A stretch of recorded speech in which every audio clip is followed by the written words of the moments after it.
Dunyoviy mashhur asar Yigit degan shundoq bo'lsa. Avtori Ehson Abdulqudus. Misr. 9-bob. Yana bir kun boshlandi. Bu İbrahim mushu uyning ishkini chekkanning 3-kuni edi. Bu ishqa aran 3 kun bo'lgan bo'lsa-mu, bu oiladagi har bir odam beshiga og'ir kunlar tushgandek tuyg'uda edi. Mayli ular tamoq yeyotgan, choy ichayotgan, uxlayotgan, o'yg'oq vaqtida bo'lsin, kallasidan o'zlarini og'irchilikqa selib qo'ygan ish chiqib ketmaydi.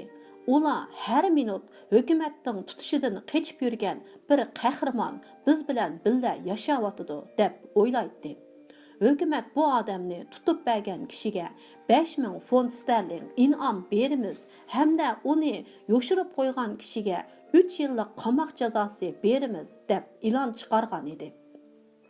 Oiladagi har bir odam o'z rolini, tuyg'u va hissiyotini ichida biladi. Yangi bir narsa yo'q.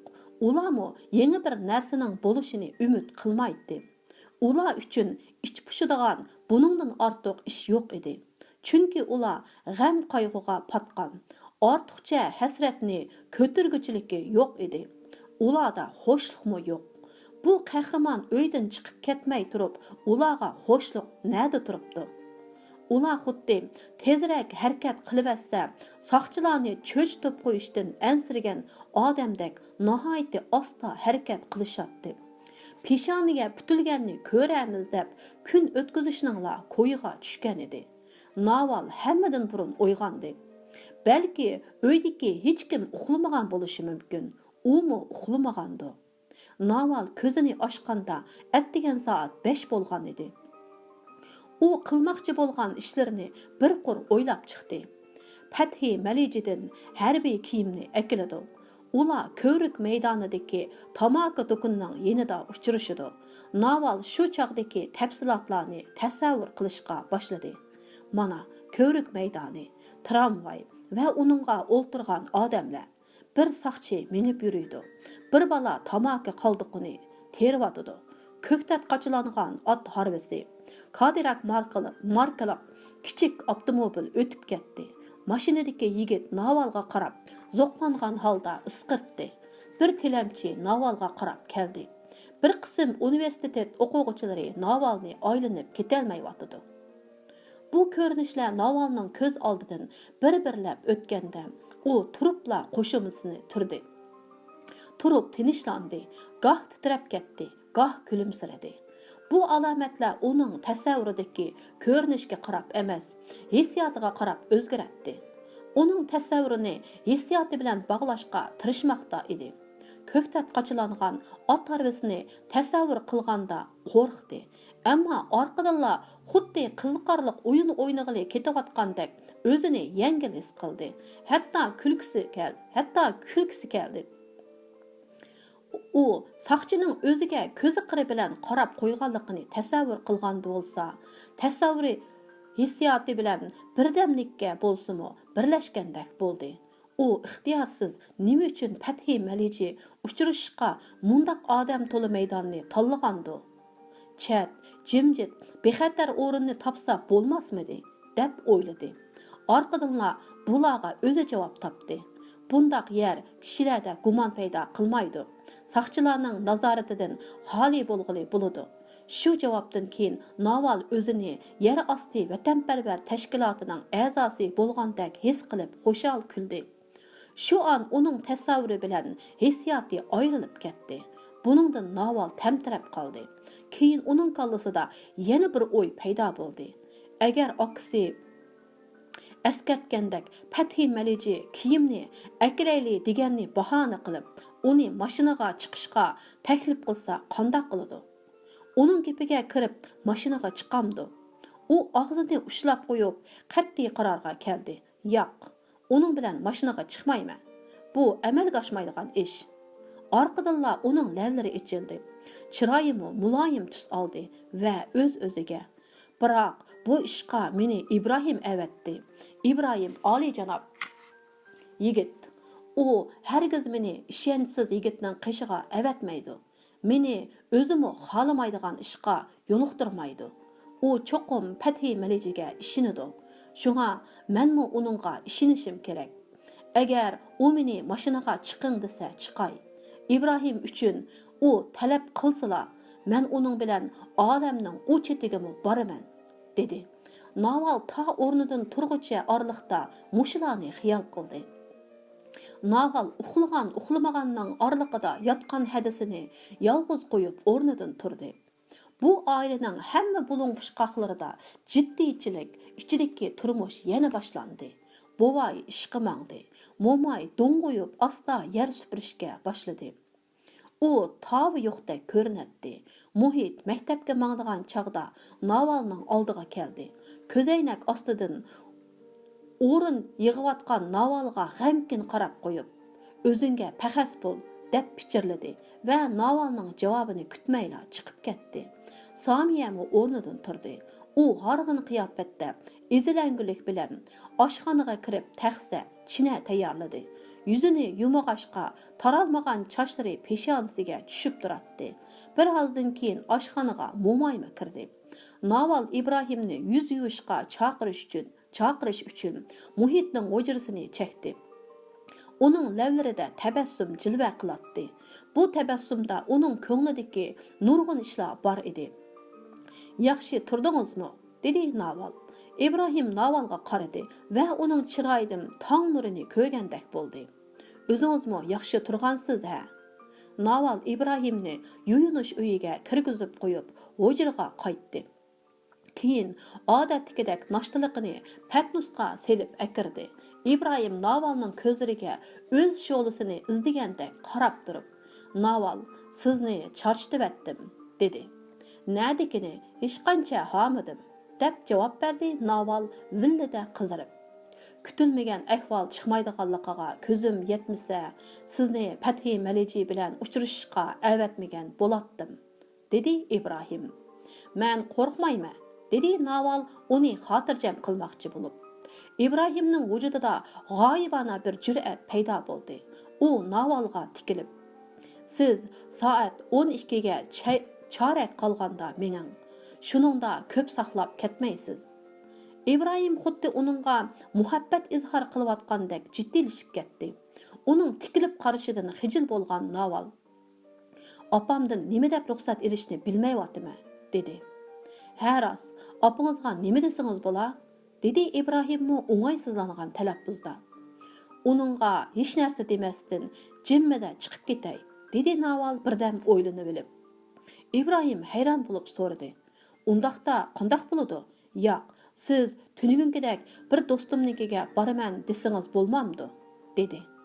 Naval hammani biladigandek ig'ir besiqlik bilan, "Undaq desam unimaydi. Kechgacha yenidan neri qilmaydi.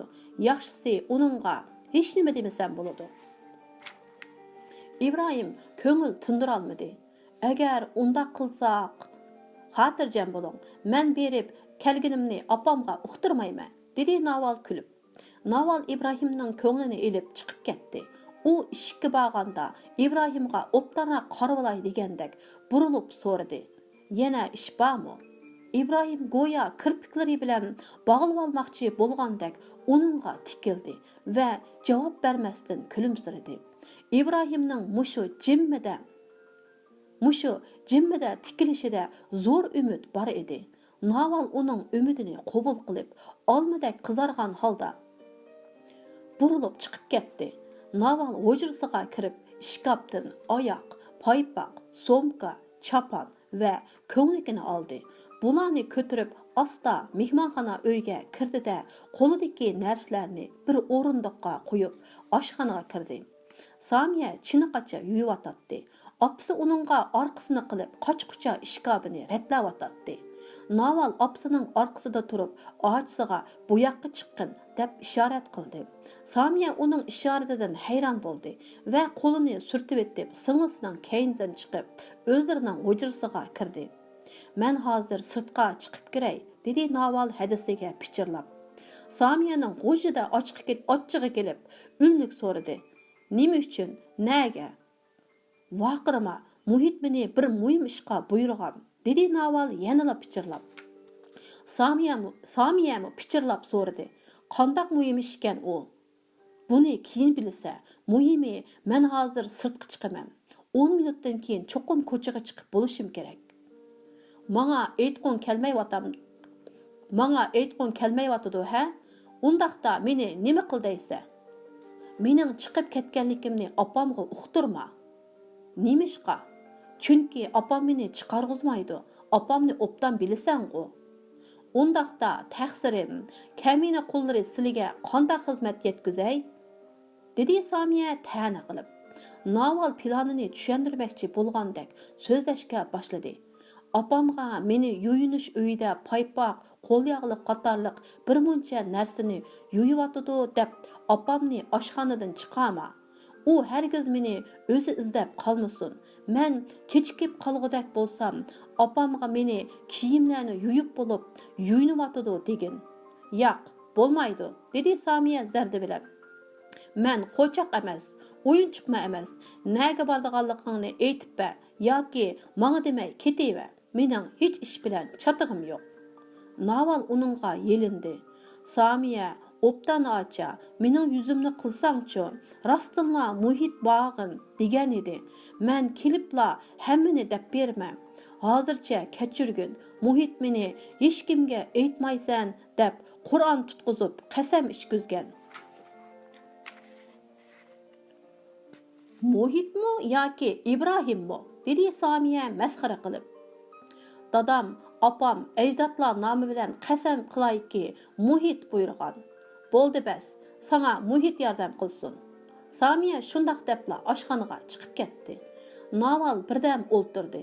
Ochiqidan yerilg'udak bo'ldi. Keyin bir amal topdi-da, qat'iylik bilan ochisining kaynidan oshxonaga kirib, odatdagidek tabiiy ovozda: "Opa, men paypoq, qo'l yog'liqlarni yuyib o'tay", dedi. Mo'may uningga qarabmi qo'ymay: "Ma'qul, tezroq yuyib o'tib, ochang bilan purchoq aqlig'in", dedi.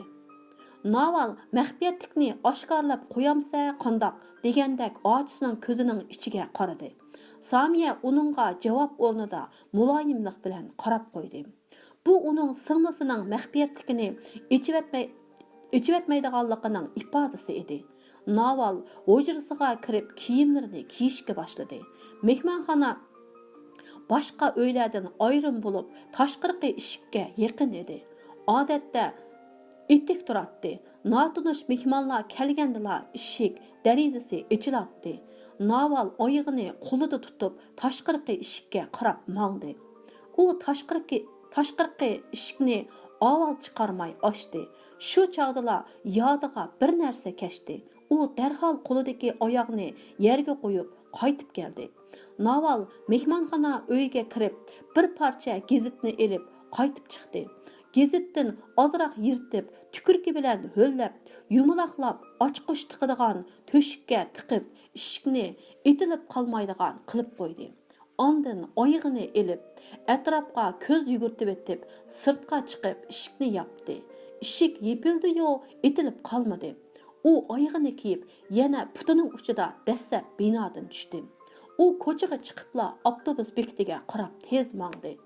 O'zining vatanparvarlik vazifasini ado qilishga mang'anligini emas, balki opsini o'ylab mangdi. Bu uning hayotida tunji qatim opsidan yoshirincha sirtqa chiqishi, shundaqla tunji qatim ruxsat so'ramay uydan chiqishi bo'lg'ashqa sal qo'rqdi. Buningga dadisi opsidan qo'rqish, vijdonning ayıplashi aralashib ketgan edi.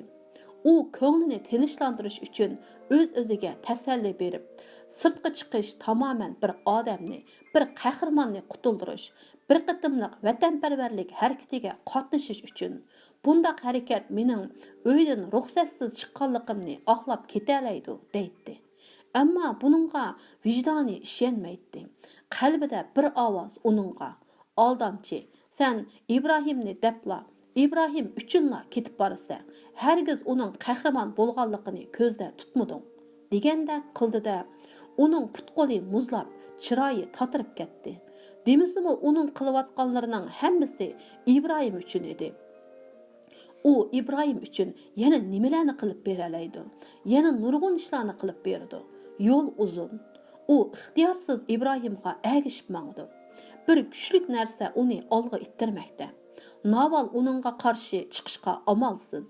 Uni turibla yana qo'rqinch bosdi. U o'zining oqilona ish qildim deb xato ish qilib qo'yishidan qo'rqdi. Opsidan, dadisidan, shuningdek o'zidan ansiradi. O'zini ularga yuz kelolmaydigandek, ularning oldida gunohliq ish qilib beshini egib turgandek, ruxsatsiz uydan chiqib ularning ishonchisini yerda qo'yganligini iqror qilayotgandek, yig'layotgandek his qildi. Demisimi uning yig'lug'isi keldi. Balki ko'z yoshi uni opsi oldida gunohdan soqit qilar. Naval mashinaga o'tirganda va mashinadan tushgandan keyinmi mushlarni xiyolidan o'tkazdi. Naval ko'vrik maydonidagi tamaki do'konining yonida to'xtadi. Uning o'y xiyoli ishni tezroq tugatib, opsi o'zining chiqib ketganligini sezmasdan burun qaytib ketishdilar qoldi. Şuna özünü birəri körüb qala debmi təşvişlənmədi. Ətrafiga səpsilibmi qaramadı. Yenidən kimlərinin ötüb ketivatqanlığıgımı diqqət qılmadı. Tramvay və tramvaydakı yolcularını kömüdü. Menib yürgən saqçınımı, tamaka qaldıqını terib yürgən balınımı, özüge qol sunup kelgen tilamçınımı, maşinisini heydab, onunğa ısqırtıp qoyup ötüp ketken yigitnimi körmüdü. Köktat qaçılanğan at harvesini asla görmedi. İş qilib u kövrük meydaniga kelishdan burun tasavvur qilgan ko'rinishlarning birini ko'rmadi. U meydondan xeyli yiroqlikdagi bir ko'chaning do'qmushida ko'zoynaklik bir jup ko'zning o'ziga qarayotganligini sezmadi. O'ylamagan ahvol bo'lib qolmasin deb ansirab uningga qarayotgan bir jup ko'zning egisi uning aksi Muhit edi. Muhit kechicha va atdigandan beri Fathi Mariji bilan ko'rishishga boradigan singlisidan xotirjam bo'lolmadi. U o'zini Fathi singlimni mashinaga solmaydi, aldab akatmaydi deb ishontirishga tirishgan bo'lsa-mu, faqatla ko'ngil tindira olmadi. O'zini qoyil qilolmadi. Shunga ixtiyorsiz maktabdan chiqib, belgilangan vaqtdan xeyli burun maydonga keldi. Do'qmushqa kelibla singlisini izladi. Uni kutdi. Singlisini ko'rganda nima qiladiganligini bilmaydi. Singlisi Fathi Malijining mashinasiga chiqsa, qanday qiladiganligini texmi bilmaydi. Agar mashina singlisini akatsa, u qanday qiladi? Vaqirab mashinaning kaynidan qo'g'lamdi yoki saqchiga ma'lum qilamdi. Yoki u hech qaysisini qila olmas, faqat turgan yerda qattiq yig'lab ketar. Ammo u qarabla turmasdan, yig'lamasdan singlisini qutuldirishi lozim. Hech bo'lmaganda mashinaning nomerini xotirlab olib, saqchiga singlimni bulab ketdi deb ma'lum qilish kerak. Muhit yanchiqidagi qalam bilan xotirini silab qo'ydi. Mashinaning nomerini yezib oladigan narsalar bor ekan. Lekin u mashinaning nomerini nima qiladi? Saqchilar singlisini tepib bo'lguncha u oyoq osti qilinib, Muhitning nomi, obro'yi bulg'unib bo'lmamdi. Yo'q, İbrahim nima bo'lsa mayli. Ming qatim darga esilsin. O'zining sho'ri, ammo Muhitning nomi bulg'anmaslik kerak. O singlisining yenida turishi, uni qo'g'dab qilishi, chilbörini uningga changal salg'izmasligi kerak. Fathi Malijining kiyimini singlisiga berish bermasligi ikkinchi ish. Muhimi singlisini chilböriga tutqizmaslik. Chilböre. Muhit ularni yaxshi biladi. Shundaq bo'lsa-mu, u singlisini ko'rganda midirlamadi. Singlisining avtobusdan tushib, tamaki do'konining yeniga berib turganligini ko'ribmi, o'rnidan qo'zg'almadi. Birla yeri yuragi og'ziga tiqilib, ko'zoynak ostidagi ko'zi singlisiga qadaldi. Agar Naval maydonning atrofiga sapsilib qaragan bo'lsa, ko'cha do'qmushidagi yo'linib turgan aksini ko'rgan bo'ladi. Ammo Naval atrofga qaramadi. Qargan bo'lsa-mu toza sapsalmadi. Chunki uning kallasida hozir Fathi Malijining chiroylar bor. Uningdan boshqa chiroyni qarab turibmi ko'rmaydi. Navalning butun sezgi a'zolari vaqtning o'tishiga markazlashdi. U aldiraydi. Opsi sezib qolmasda ketib olishni o'ylaydi. Vaqt bo'lsa nihoyat osti o'tmoqda. Soat 12 bo'ldi. 12dan 5 minut oshdi. Balki Fathi Malici kelmasligi mumkin. Naval uning agar men vaqtida kelolmasam, tushdan keyin soat 3da uyimga keling deganini yodiga oldi. Endi qaytib ketsam bo'larmi? Opamdan yoshiruncha yana chiqamanmi? Naval o'z xiyollariga javob berguncha bir mashina uning oldidan asta o'tib ketib deb signal berdi. Fathi mashina ichida edi. U bir qo'li bilan mashinani haydab, yana bir qo'li bilan Navalga orqamdan mening deb ishorat qildi-da, mashinani Nil daryosi ko'chasiga burdi. Naval oldiga qarab mangdi. Ammo yuragi gupildab so'qib, qadamlarimi almishib ketdi. U o'ylashga petinolmadi, chunki xiyolining o'zini niyatidan yondirishidan andish qilatdi. Mashinaning ko'cha og'dida to'xtaganligini ko'rib, asta yaqinlashdi. Xuddi shir qapisiga yaqinlab ketayotgandek ko'nglini andisha sarosima bosdi. Naval mashinaning yeniga kelishi bilanla Fathi Malici mashinaning derizasidan beshini chiqarib, bir bo'pini ikki qo'llab uningga sundi va oldirab tinib, mashinani ati topaman dedi. Ko'zni yumib ochquchilik bo'lgan orliqda Fathi mashinani haydab ketib qoldi. Hamma ish tugadi. Hech qanday ish yuz bermadi. Qahramonlik ajabmi oddiy ish ekan. U xuddi suyishga o'xshashir ekan. Qizlar dastlabda suyishishdan qo'rqidi. Keyin uning oddiy, ammo lazzatli ish ekanligini his qilishidi.